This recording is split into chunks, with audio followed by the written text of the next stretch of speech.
rejoindre sur Radio Mali à Bamako, il est 13h.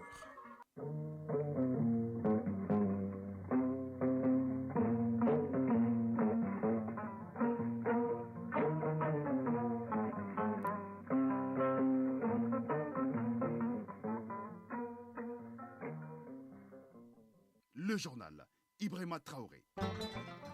C'est 13h dimanche, mesdames, messieurs, voici le sommaire de cette édition. Avec à la une d'abord, la ZLECAf, zone de libre-échange continentale africaine, à sujet d'un panel de haut niveau tenu hier à Bamako autour du thème « Défis, enjeux et perspectives pour les États, cas du Mali ».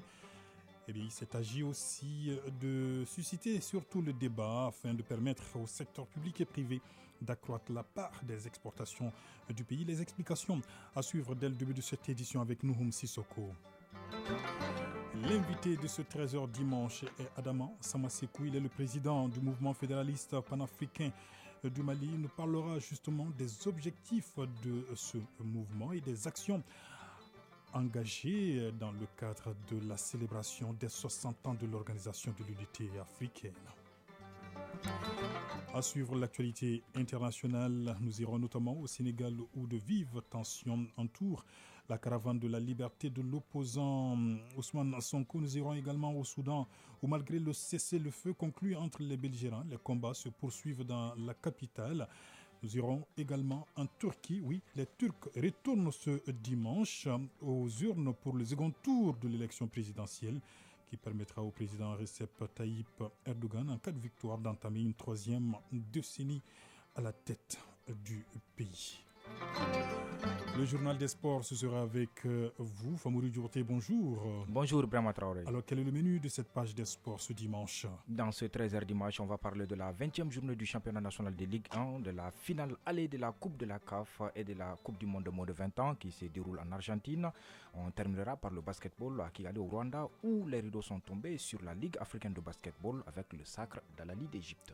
L'actualité des sports n'a pas manqué dans une vingtaine de minutes et puis Focus Santé porte ce dimanche sur la césarienne. Rendez-vous en fin d'édition avec Baraki Sawatara. Voilà pour le sommaire. Mesdames, Messieurs, installez-vous confortablement. Tout de suite les détails. Tenu hier à Bamako d'un panel de haut niveau sur la ZLECAf, zone de libre-échange continentale africaine. C'était autour du thème défi, enjeux et perspectives pour les États, cas du Mali. Les échanges ont permis d'expliquer et d'informer l'opinion publique sur l'état des lieux de la préparation du Mali et de son secteur privé. Il s'est agi aussi de susciter le débat afin de permettre au secteur public et privé d'accroître la part des exportations du pays. On en sait davantage avec Nouhoum Sissoko. La ZLECAf, zone de libre-échange continentale africaine, est en train de prendre corps dans 46 pays qui l'ont ratifié, dont le Mali. Sur les 54 ayant signé l'accord, et pour savoir davantage sur l'état d'avancement de la préparation du Mali sur le plan institutionnel et du secteur privé pour la zone de libre-échange, la promotion 1995-1999 de l'ex-ENA qui porte le nom de Drissa Keïta a organisé un panel de haut niveau sur le thème « La ZLECAf, défis, enjeux et perspectives pour les États, cas du Mali ». Boubacar Sidiki Diop, président de la promotion Drissa Keïta de l'ex-ENA. Les conclusions et les recommandations issues de nos assises seront mises en œuvre au bénéfice des opérateurs économiques du Mali et de la CEDEAO qui ont effectivement besoin de l'appui conseil et de l'accompagnement des structures étatiques en la matière. Mario Gomez Fernandez, représentant résident de la CEDEAO au Mali. Ce panel a pour objectif de faire l'état des lieux du niveau de préparation de la CEDEAO par rapport à ce mécanisme continental, d'identifier et échanger sur les défis et les enjeux liés à ce mécanisme. Les autorités s'emploient sans relâche pour que notre pays soit au rendez-vous de la ZLECAf. Cependant, le secteur privé demande plus d'implication pour mieux s'approprier le processus de mise en place de ce marché. Boubacar Balo, panéliste. Aujourd'hui, le ministère de l'Industrie et du Commerce, qui pilote les négociations au plan national au compte du Mali, a élaboré une stratégie nationale de mise en œuvre de la ZLECAf. Cette stratégie s'appuie sur les résultats d'une étude d'impact qui a été faite au préalable, l'impact de la ZLECAf sur l'économie malienne, et c'est sur la base de cela que la stratégie a été élaborée. Je puis vous dire que cette stratégie se trouve actuellement dans les circuits d'approbation gouvernementale. Hamadou Traoré, panéliste. La première phase est déjà passée sur le commerce des services et des biens. Alors nous allons faire en sorte que le secteur privé soit sérieusement impliqué pour les prochaines phases. Il y a lieu de mettre à niveau nos entreprises industrielles, essayer de transformer nos produits locaux sur place, les exporter, créer de la richesse, disons importer de l'argent. Ce panel de haut niveau s'inscrit dans le cadre de la célébration de la Semaine de l'intégration africaine. Il a bénéficié de l'accompagnement de la CEDEAO à travers son représentant résident. Un tour à Ségou où les membres de la commission défense, sécurité et protection civile du Conseil national de transition renforcent leurs capacités sur la refonte du secteur de la sécurité. C'est une retraite de 3 jours initiée par l'Alliance pour refonder la gouvernance en Afrique. Les détails avec Kandé Silla. Cette retraite de 3 jours de la commission défense, sécurité et protection civile du CNT, élargie à des acteurs étatiques spécialisés, vise à mener des réflexions sur la réforme du secteur de la sécurité, désarmement, démobilisation et réinsertion. À travers cette initiative, l'Alliance pour refonder la gouvernance en Afrique, Arga Mali, entend en partenariat avec la MINUSMA soutenir les actions de lutte contre la prolifération des armes légères et de petits calibres pour une paix durable au Mali. Isaac Dakono, coordinateur national Arga Mali. Nous notons qu'en dépit de l'abondance des dispositifs au plan institutionnel, les constats et les analyses révèlent un déficit d'appropriation et de coordination des processus de la RSS et du DDR au Mali.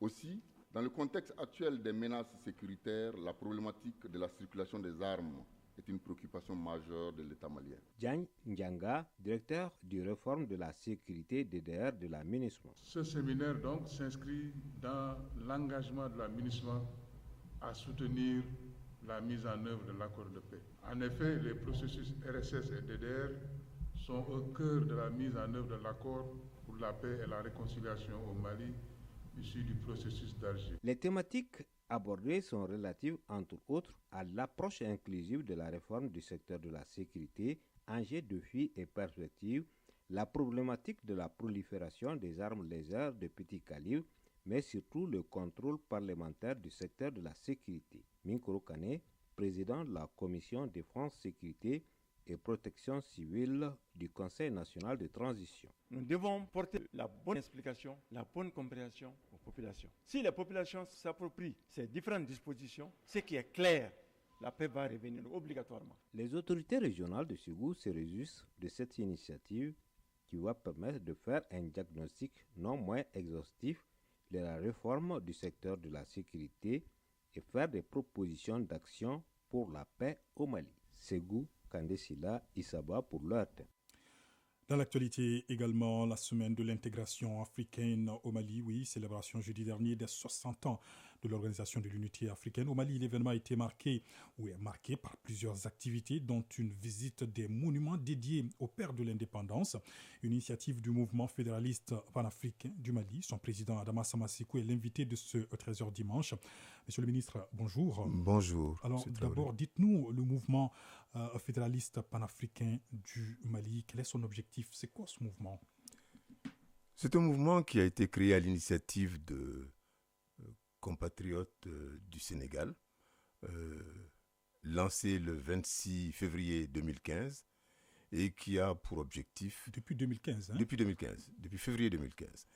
Et qui a pour objectif unique l'accélération des conditions de création des États africains unis, ou en d'autres termes, l'accélération des conditions de l'unité politique du continent et de sa diaspora. Le 25 mai, vous avez marché pour l'Afrique avant de faire visiter aux jeunes hier ou avant-hier, des monuments dédiés aux pères de l'indépendance. Quel sens donnez-vous à toutes ces actions? Merci beaucoup Ibrahim pour cette question très importante. En réalité, nous avons voulu, au niveau de notre mouvement, célébrer de manière exceptionnelle les 60 ans de l'unité africaine. Il y a longtemps qu'il y a cette quête. Nous avons donc envisagé de proposer à beaucoup de capitales africaines et du monde l'organisation d'une grande marche pour l'Afrique, avec 2 objectifs.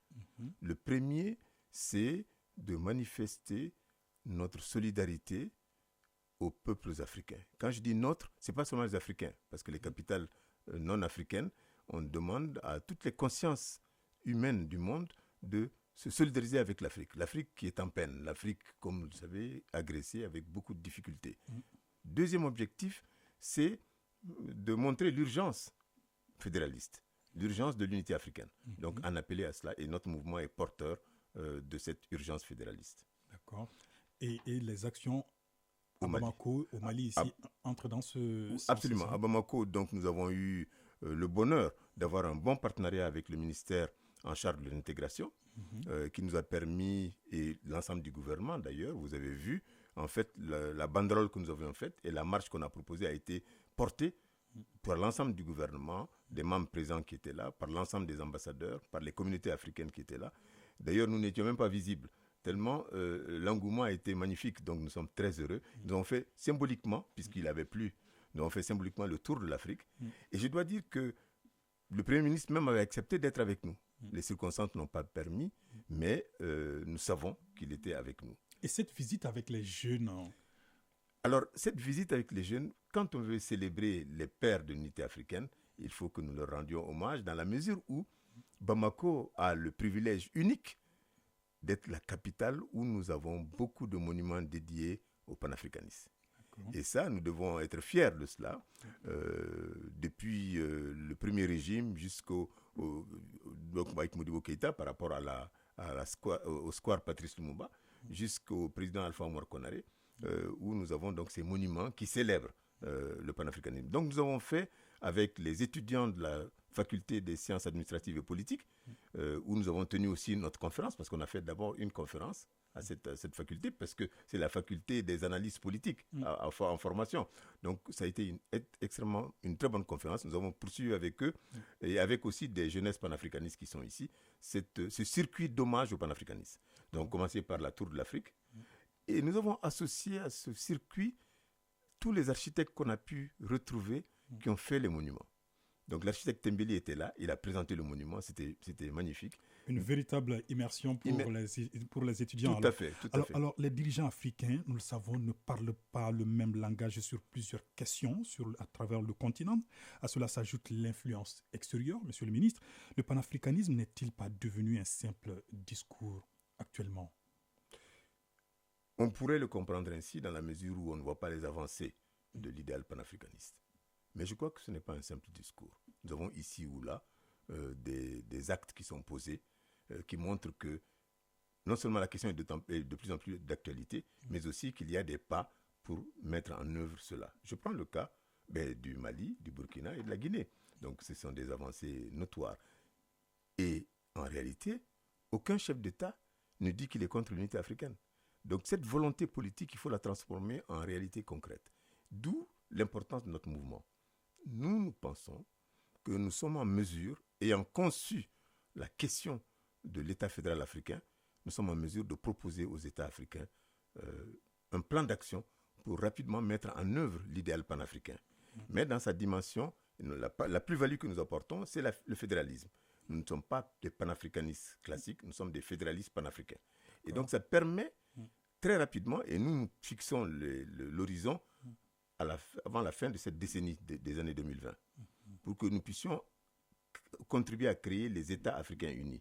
Et quand nous disons les États africains unis, ce n'est pas les États-Unis d'Afrique. Parce que quand on dit les États-Unis d'Afrique, c'est le continent. Nous nous associons à la dimension fédérale les diasporas africaines, et en particulier les États africains qui sont hors du continent. Et très concrètement, de quoi avez-vous besoin pour atteindre ou réaliser votre rêve? Parce que j'imagine que vous êtes encore dans le rêve. Nous sommes dans le rêve, mais nous avons commencé à réaliser le rêve. D'accord. Parce que nous avons mis dans toutes les régions concernées des structures de notre mouvement.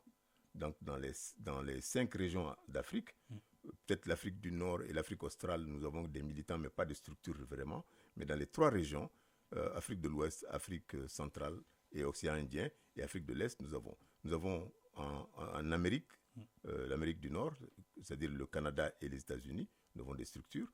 Nous avons en Europe des structures. Nous avons en Amérique latine des structures. Et nous avons dans les Caraïbes des structures. Donc 9 régions sur 10 que nous avons ciblées. La 10e région, c'est l'Asie. Vous avez les moyens de votre politique. Absolument. Nous avons les moyens organisationnels de notre politique, mais non pas les moyens financiers. Mais là aussi, un de nos principes, c'est puisque nous voulons créer un mouvement populaire, nous allons nous adresser aux populations. Nous allons compter sur nous-mêmes, avec l'accompagnement des amis qui peuvent le faire, mais nous allons compter sur nous-mêmes pour mettre en œuvre. Et de ce point de vue, je dois dire simplement que ce n'est pas tout qu'on ait des structures, mais les structures marchent. Et aujourd'hui, la grande marche a été célébrée à Praia, à Tananarive, à Kampala, avec la participation du Premier ministre, à Nairobi, à New York, à Tananarive et à Paris. Donc, nous sommes contents que c'est pu être une sorte de démarche planétaire, quelque part. Monsieur Adama Samasekou, je rappelle que vous êtes le président du mouvement fédéraliste panafricain du Mali. Merci d'avoir répondu à notre invitation. Merci beaucoup, Ibrahim, pour votre invitation. Actualité hors de nos frontières. À présent, au Sénégal, vive tension autour de la caravane de la liberté de l'opposant Ousmane Sonko. La caravane a quitté Ziguinchor, la ville dont il est le maire dans l'extrême sud du pays, et doit poursuivre sa route en direction de Dakar. Mohamed Sangaré, bonjour. Bonjour Ibrahim Traoré. Alors on constate des échauffourées au cours du trajet, surtout à Vélingara. Oui, Ibrahim, après avoir passé la nuit à Kolda, la caravane a été obligée de s'arrêter pendant plusieurs heures en raison des bagarres qui ont éclaté entre les forces de l'ordre et les sympathisants d'Ousmane Sonko à l'entrée de la région de Vélingara, à 570 km de Dakar, selon des sources. Les partisans d'Ousmane Sonko n'ont pas décoloré face aux forces de l'ordre qui ont bloqué toutes les routes. Depuis que le convoi a quitté Kolda aux environs de midi, il est suivi par une vingtaine de pick-up et de gros véhicules blindés de la gendarmerie. Et comme vendredi, de nombreux Sénégalais sont sortis pour encourager les politiciens sur la route et des accrochages ont éclaté.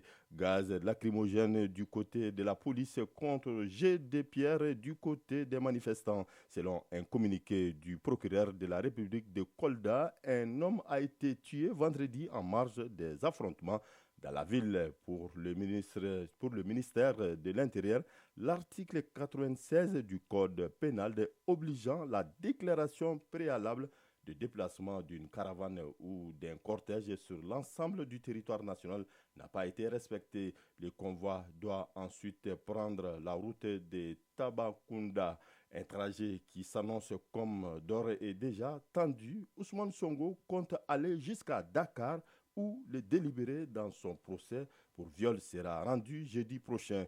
Il s'est dit victime d'un complot politique et dit vouloir marcher sur la capitale sénégalaise. Le ministère de l'Intérieur, selon de son côté, appelle au calme. Ibrahim. Merci beaucoup, Mohamed Sangaré, pour tous ces détails. Je me tourne vers vous.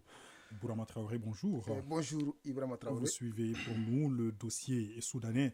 Oui, au Soudan, malgré le cessez-le-feu conclu entre les belligérants, les combats se poursuivent dans la capitale. Hier, le Conseil de paix et de sécurité de l'Union africaine s'est réuni sous la présidence tournante du chef de l'État ougandais, Yoweri Museveni. Alors, le président Museveni n'a pas mâché ses mots, Bourama Traoré, hier, face au non-respect du cessez-le-feu au Soudan.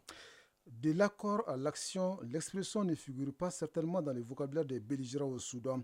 Énième accord de cessez-le-feu conclut, énième violation des engagements pris. Face donc au non-respect de la parole donnée, le Conseil de paix et de sécurité de l'Union africaine tape du poing sur la table.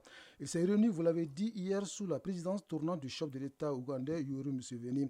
La réunion a plaidé pour la voie du dialogue entre Africains, tandis que sur le terrain, les combats se poursuivent et même s'intensifient. Pour le président Museveni, le Soudan n'appartient ni à l'armée ni aux forces de soutien rapide.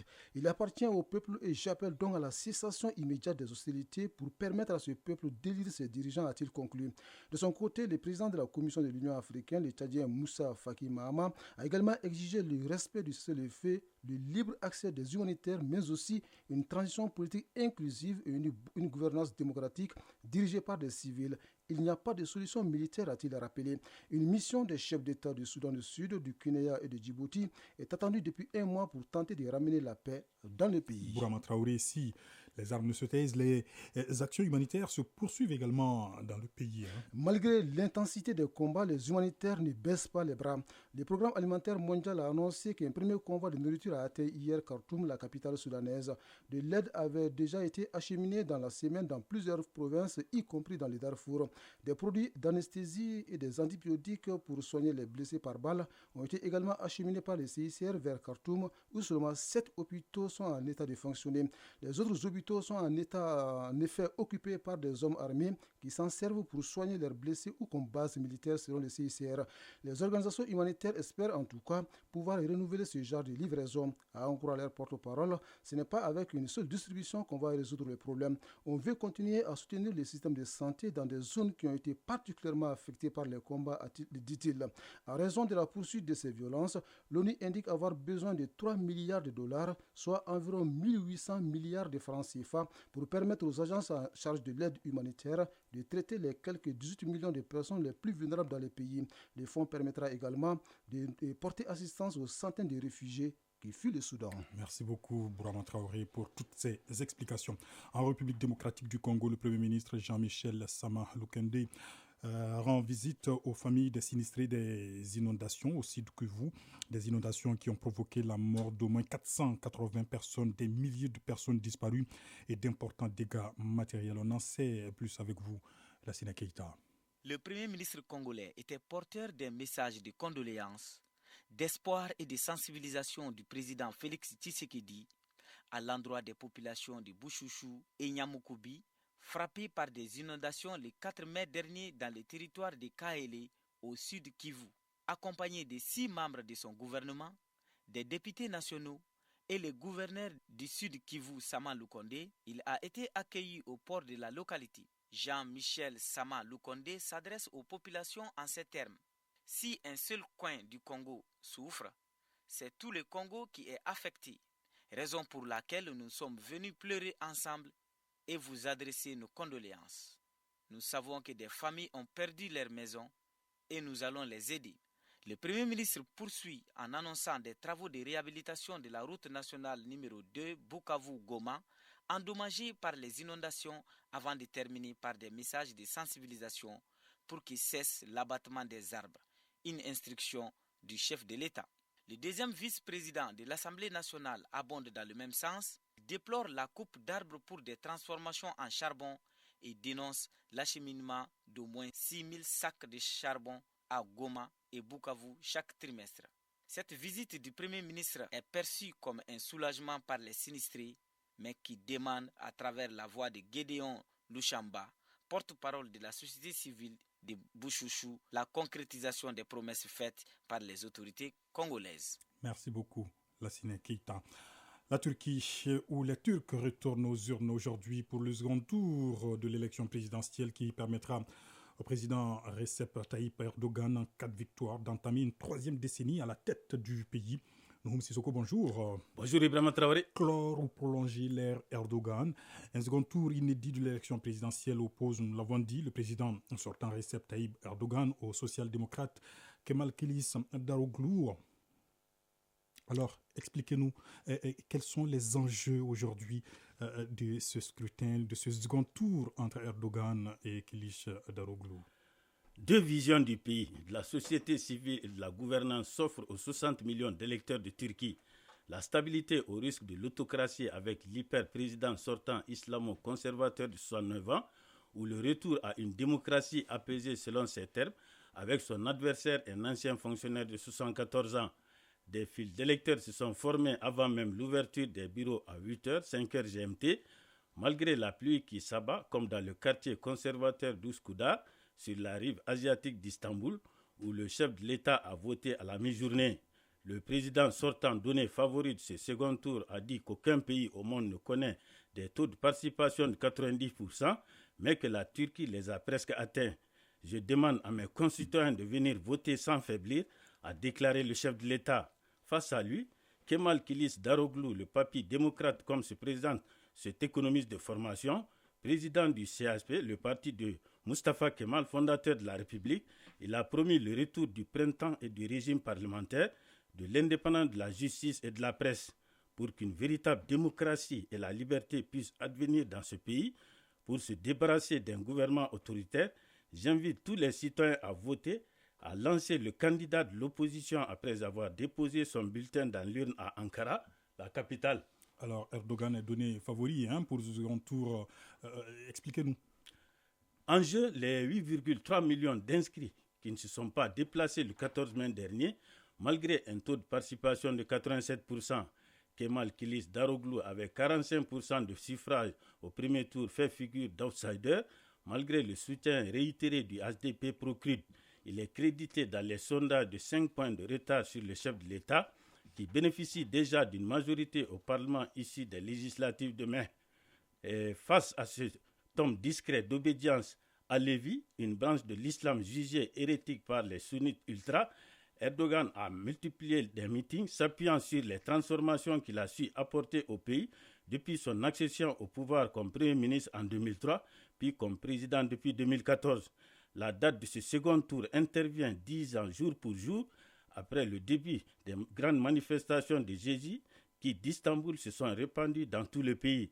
Première vague de contestation anti-Erdogan. Elles avaient été sévèrement réprimées. Ibrahima Traoré. Merci beaucoup pour tous ces détails, Nouhoum Sissoko. Et le reste de l'actualité internationale en plus bref à présent. Les élections en Somalie se tiendront à partir de 2024 selon le principe d'une personne, une voix. C'est du moins ce qu'ont annoncé ce dimanche le gouvernement et les États fédérés dans un accord historique mettant fin à un système électoral indirect, complexe et controversé. Ce nouveau mode de scrutin qui n'a plus été appliqué depuis 1969 dans ce pays de la Corne de l'Afrique entrera en vigueur pour des élections locales prévues le 30 juin 2024, avant les élections pour désigner les parlements et présidents régionaux du 30 novembre 2024. Aux Comores, le Front commun élargi a réuni hier des centaines de manifestants. Ils répondaient à l'appel de l'opposition visant à dénoncer l'opération Wambushu qui consiste à détruire des bidonvilles à Mayotte et refouler les Comoriens en situation irrégulière sur l'île. L'opération Wambushu a débuté, rappelez-vous, en avril dernier, malgré quelques couacs, et a repris il y a une semaine. La police néerlandaise a déclaré hier soir avoir procédé à plus de 1500 arrestations lors d'une action du mouvement écologiste Extinction Rebellion. Ils protestaient contre les subventions aux combustibles fossiles. Les États-Unis éviteront-ils le défaut de paiement? Les États-Unis éviteront-ils le défaut de paiement? À quelques jours de l'échéance, le président américain Joe Biden et le leader républicain Kevin McCarthy ont trouvé hier soir un accord de principe après de longues négociations au téléphone. Selon les premiers éléments, l'accord prévoirait le relèvement du plafond de la dette pour une durée de 2 ans en limitant les dépenses pendant cette période. Vol inaugural réussi pour le premier avion de ligne Made in China. 15 ans après le lancement officiel du programme CE-919, l'appareil de la Comac a effectué une première liaison commerciale ce dimanche entre Shanghai et Pékin, marquant ainsi un tournant pour le secteur aérien chinois. L'actualité des sports dans quelques instants.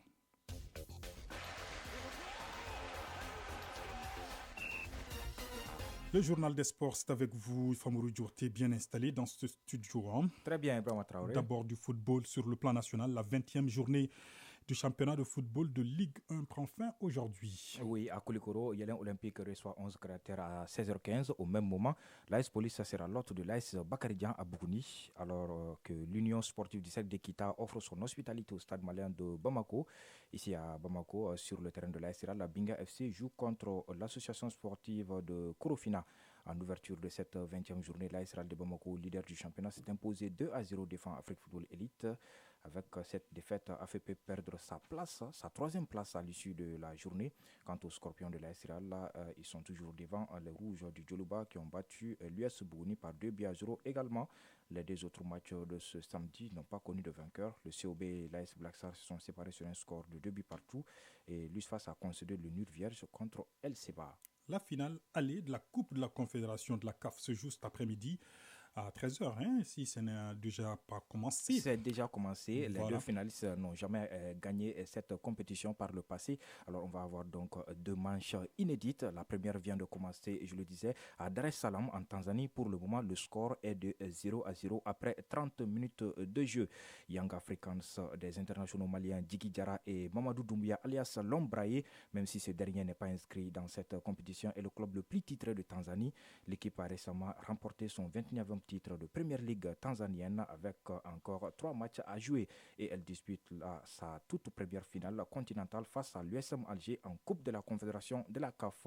Yanga, comme les supporters du club le surnomment affectueusement, ne faisait nullement partie des candidats attendus à ce stade de la compétition. En face, l'USM Alger, après avoir connu un début difficile, a fini par retrouver son rythme. Les Algériens tenteront pour la deuxième fois de remporter la finale d'une compétition interclub de la CAF après avoir perdu la Ligue des champions de la CAF en 2015 face au tout-puissant Mazembe de la RDC, une défaite cumulée 4-1 sur l'ensemble des 2 matchs.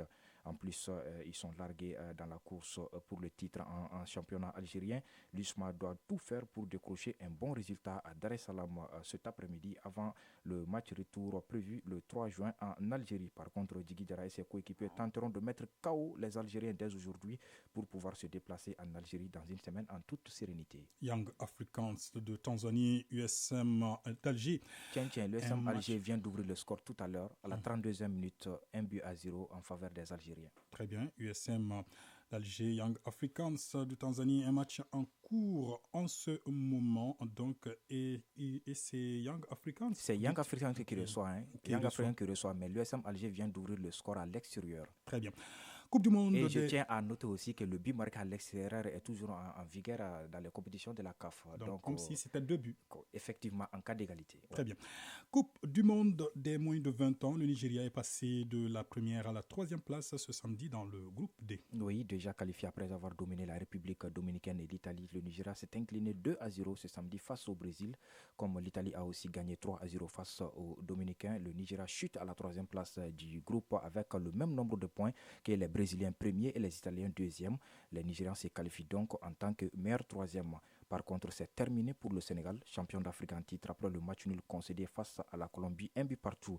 Les Sénégalais terminent à la dernière place du groupe C avec 2 petits points, derrière la Colombie 7 points, l'Israël 4 points et le Japon 3 points. La Tunisie et la Gambie disputent leur 3e match de groupe ce dimanche. Dans le groupe E, la Tunisie avec 3 points joue contre l'Uruguay qui a 3 unités également. Un peu plus tard dans la soirée, à 21h, la Gambie est déjà qualifiée pour les 8e de finale, sera face à la Corée du Sud pour assurer sa première place dans le groupe F. Balle au panier à présent. La 3e édition de la Ligue africaine de basketball, c'était l'épilogue hier.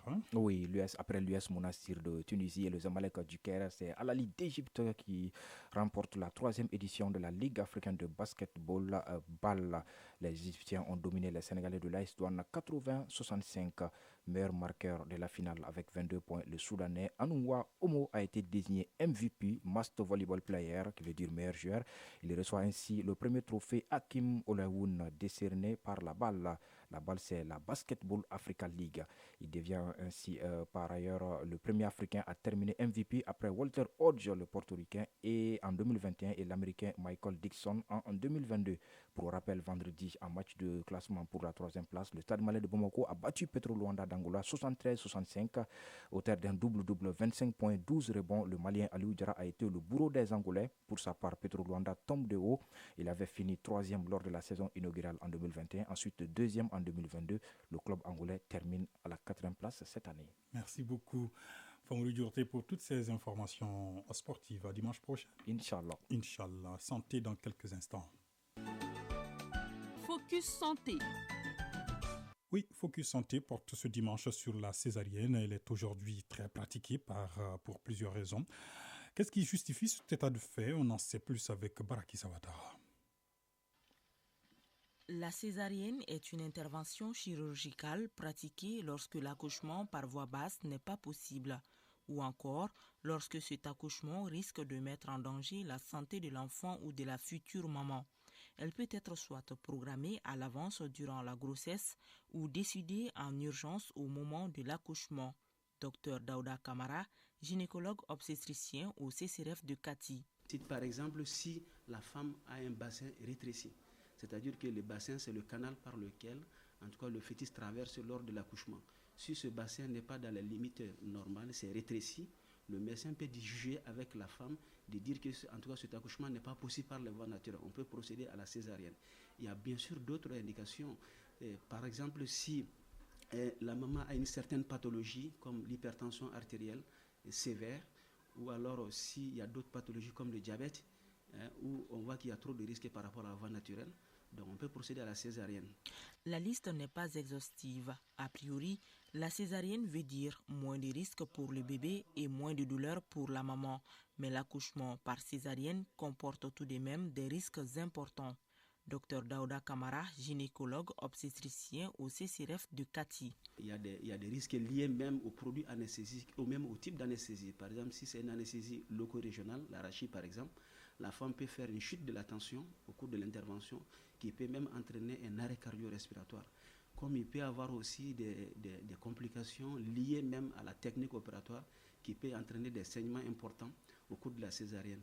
Ou alors même il peut y avoir des lésions des organes de voisinage. Par exemple, l'opérateur il peut accidentellement blesser la vessie ou alors d'autres organes de voisinage. Au Mali, selon certaines croyances, le taux d'accouchement par voie césarienne est assez élevé ces dernières années. Pourtant, le Mali n'a pas encore atteint le taux recommandé par l'OMS qui se situe entre 5 et 15%. Dr Daouda Kamara. On peut constater, par exemple, quand on est à Bamako, on peut penser qu'il y a beaucoup de césariennes. Effectivement, le taux de césariennes à Bamako, dans les derniers rapports, est autour de 10%, qui est dans la fourchette normale. Donc, quand on compare Bamako aux autres régions, il n'y a aucune région au Mali où le taux de césarienne vaut 4%. Donc, pour dire qu'on pense qu'il y a trop de césariennes, bon, je dirais que c'est relatif, ça dépend. Mais qu'est-ce qui explique qu'actuellement, il y a beaucoup de césariennes? Il y a plusieurs explications à cela. Et première chose, l'effet de la gratuité de la césarienne. En effet, depuis juin 2005, tous les frais inhérents à la césarienne sont gratuits au Mali. L'on note également la prolifération des structures de santé, notamment privées. Il faut aussi noter la formation et la disponibilité, la formation des personnels qualifiés. Actuellement, on a plus de personnels qualifiés qu'avant. Actuellement, il y a beaucoup de gens qui font la césarienne. Autrefois, ce n'était pas le cas. Il ne faut pas oublier également l'aspect et la bonne organisation de la référence et évacuation. Actuellement, les références et évacuations sont bien organisées dans beaucoup de districts, qui fait qu'en fait, on réfère beaucoup les grossesses à risque pour faire une césarienne. La césarienne s'inscrit donc dans une stratégie de lutte contre la mortalité maternelle et périnatale, mais sa pratique impose une limite au nombre de maternités. Après 2 césariennes déjà, 3e césarienne, il est demandé de proposer la fin de la maternité chez la femme, c'est-à-dire que l'utérus est bicicatriciel. 3e césarienne, on demande à la femme si elle vraiment veut arrêter, on lui conseille. Si elle a peut-être d'autres enfants déjà à la maison, on lui propose. Le spécialiste conseille donc un délai de 2 ans entre les césariennes. En deçà de ce délai, il serait impossible de tenter un accouchement par voie basse. Focus Santé. Merci beaucoup, Baraki Sawatara, pour ce numéro de Focus Santé consacré à la césarienne. Et c'est ce qui met fin donc à ce 13h dimanche que j'ai eu le plaisir de vous présenter avec à la coordination éditoriale Bourama Traoré, la réalisation de la Sine Keita, la mise en ligne est assurée par Sekou Traoré, à la mise en onde Alimata Ouattara. Retrouvez dans quelques instants Koumba Sissé dans Rétro 7, la rétrospective de l'actualité de la semaine, et à 19h30 la grande édition du soir. D'ici là, passez d'excellents moments de radio à notre compagnie. Au revoir.